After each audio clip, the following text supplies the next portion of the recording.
My wife cheated on me with a voice actor because I installed a talking doorbell. She said the doorbell disrespected her name, and somehow that turned into her meeting him for recording sessions that weren't about recording. We've been married 7 years. Pretty normal, until a smart home gadget became the trigger in the cover. Have you ever bought one stupid thing for your house and it somehow managed to blow up your whole life? Like you're thinking, I'm being responsible, and then, boom, welcome to the worst chapter you didn't ask for. My name is Ryan. I'm 34. I live in Austin, Texas. My wife is Megan. She's 33. If you're listening right now, subscribe, because I swear this story goes in a direction I still can't believe happened in my real life. And seriously, drop a comment. Where are you from and what time is it for you right now? I read every comment. All right, let's rewind 8 months to the night I installed that doorbell. Someone in our neighborhood had been checking car doors at like 3 a.m. One of the neighbors posted a video from their camera, and it freaked everybody out. I watched it and thought, okay, fine, I'll get one of those video doorbells. I bring the box home and Megan sees it and goes, just don't make the house talk. And of course, I made the house talk. I set it up, connected it to the app, did all the little settings. Then I test it. It detects motion, and in this cheerful robot voice, it announces, motion detected. Visitor. Me gun. Megan just freezes. Did it just call me gun? And I laughed. Not because I was trying to be mean. It just sounded ridiculous. It was a robot butchering her name like it was proud of it. Here's the thing. Megan's name gets mispronounced all the time. She hates correcting people. She always has.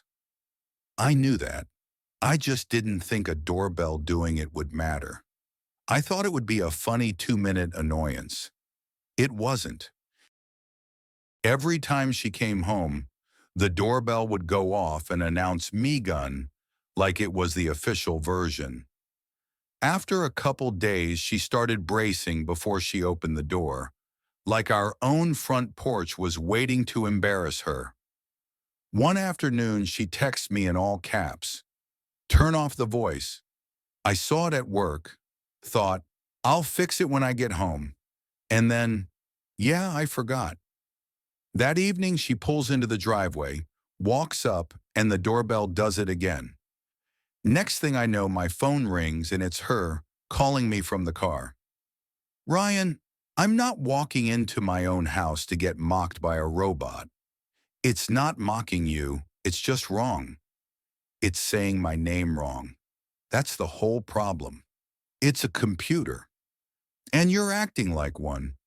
So I finally open the app to fix it properly, and I find out the pronunciation settings are locked behind a subscription. I'm standing there scrolling, and Megan is watching my screen like she already knows what's coming. I go, okay, apparently it's premium, and she just goes, so you bought something that can't even say my name. It can say it, just not correctly. That's the point. I pay for the premium thing because I'm thinking, this is an easy win. I'll fix it, she'll calm down, everyone moves on. Premium gives you an option to upload a custom sound. I tell Megan, cool, just record yourself saying your name and we'll upload it. She looks at me like I asked her to audition for a commercial. I'm not recording my name for your doorbell, Ryan, so I do it myself. I find some pronunciation clip online, upload it, and it sounds weird. Like her name being whispered by someone hiding in a closet. I play it and Megan immediately makes a face. Why does it sound like my name is being whispered from the trunk of a car? And now we're fighting about volume levels and audio quality over a doorbell. I wish I was exaggerating. For a week, it's this stupid back and forth. She turns the voice down. I turn it up. She mutes the chime. I unmute it. At one point, I started calling her me gun as a joke. I thought it would lighten the mood. It did not. After a couple times, she just stopped reacting, and that's when I realized I'd pushed it too far. Then she discovered the face label feature, where you can tag familiar faces, like Ryan, Megan, delivery guy, whatever. She tags me as Ryan at first. 2 days later, I come home with groceries, motion triggers, and the doorbell announces, "Visitor, man who can't let things go." I actually laughed. I was like, "Okay, that's funny." Megan didn't even smile. "Cute, right?" I said. "It's accurate," she goes. And around then, she starts being out of the house more. Target runs that took forever. Catching up with Jenna. Work thing. I didn't immediately go to cheating because I didn't want to be that guy. I didn't want to turn into some paranoid husband sitting in a chair refreshing camera footage like I'm running security for a casino. But then something happened that made my stomach drop. One Tuesday night around 9:50, the doorbell detects motion and I get a notification. I open it and there's this guy on our porch. He's not ringing the bell. He's not knocking. He just walks up, quickly slides a padded envelope behind our porch planter, and leaves. The app says, "Visitor, unknown." I text Megan, "Are you expecting something?" She replies, "Ignore it," which is the exact kind of text that makes you not ignore it. I go outside and grab the envelope. Inside is a USB microphone, a nice one, like the kind you'd use for real voice work. No note, nothing.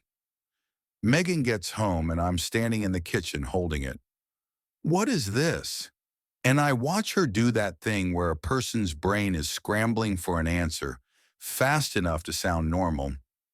She blinks too quickly and goes, "It's for work. We're doing voice stuff." "Since when does your job need a studio microphone?" "Since now." Don't make it weird. After that, her phone habits change. Screen always angled away. Phone face down on the counter. Calls taken outside. And the weirdest part? She stops complaining about the doorbell. Like suddenly the whole my name thing isn't a problem anymore. Like it got solved. A couple weeks later, late at night, I hear her in the guest room with the door shut, talking softly. I knock and she jumps a little and says, "It's Jenna. She's upset. I'm talking her down." Okay, fine. Then like a minute later, the motion chime goes off inside the house. I check the app and the doorbell announces, "Visitor, Evan." And I just stare at my phone like it's glitching, because we don't know an Evan. Not a neighbor, not a coworker, not a friend, nobody. I watch the clip. There's a guy on our porch for about 10 seconds. He's holding a small case, checking his phone, and then he leaves. He doesn't ring. He doesn't knock. He looks like someone who's done this before and doesn't need to announce himself. When Megan comes out of the guest room, I keep my voice as calm as I can. "Who is Evan?" She doesn't even ask what I'm talking about. She goes straight into defense mode.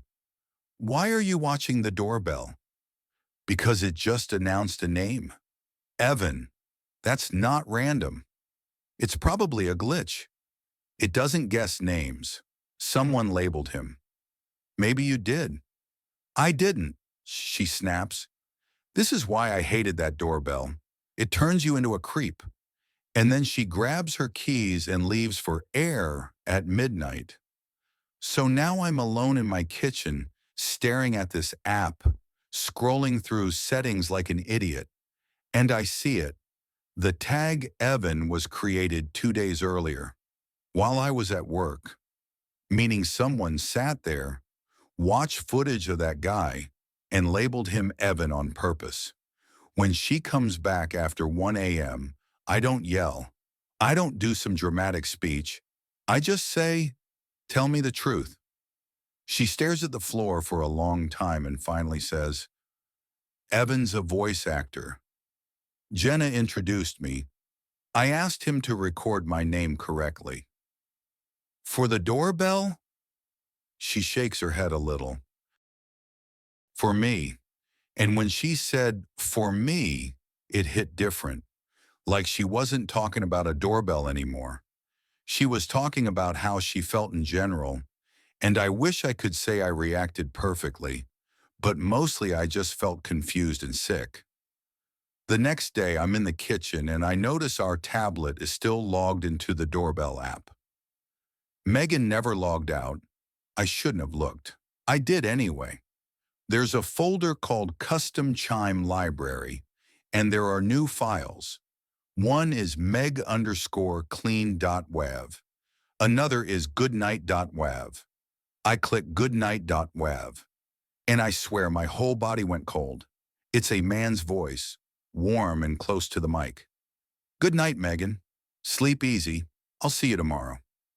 Then her voice right after, like she's smiling into the microphone. "Okay, text me when you're home."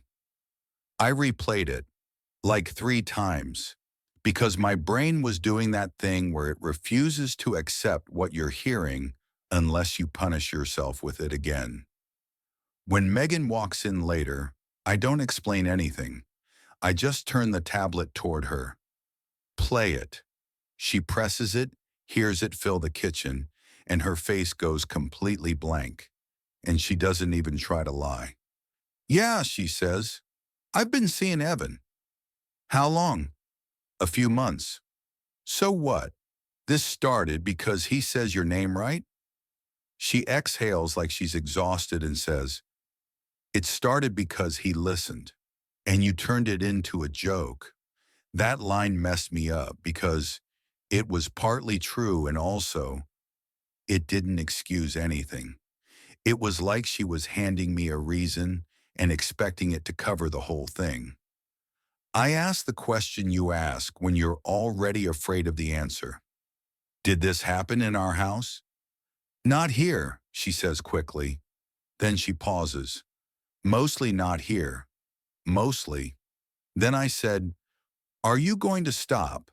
And she didn't answer fast enough. That's all I needed. So I told her to pack a bag and go to Jenna's. She just stood there for a second, like she couldn't believe I was serious. Then she walked upstairs. I stayed in the kitchen. I didn't want to follow her room to room like some guard. She came back down with a bag and hovered by the door and quietly said, "Where am I supposed to go?" And I said something that sounded dumb, even as it came out, but it was honest. "Anywhere, just not here." She left. While she was upstairs, her phone buzzed on the counter. A message popped up. "Did he hear it?" I didn't open it. I didn't need more detail. I had enough. That night I canceled the subscription, deleted the custom audio, removed the labels, and turned off the voice completely. Now the doorbell just makes a plain old ding. No names, no announcements, no smart anything. But here's the part that sticks with me. Every single time it dings, my brain still hears that stupid me gun. And it's like this tiny annoying sound that turned out to be the first crack in the wall. Not the cause of everything, but the thing that revealed how easily our life could get weird and secretive right under my nose. So yeah, that's how a doorbell turned into a voice actor, and a voice actor turned into my wife's affair. And I'm telling you, if your partner ever says ignore it about something that shows up at your front door, maybe don't ignore it.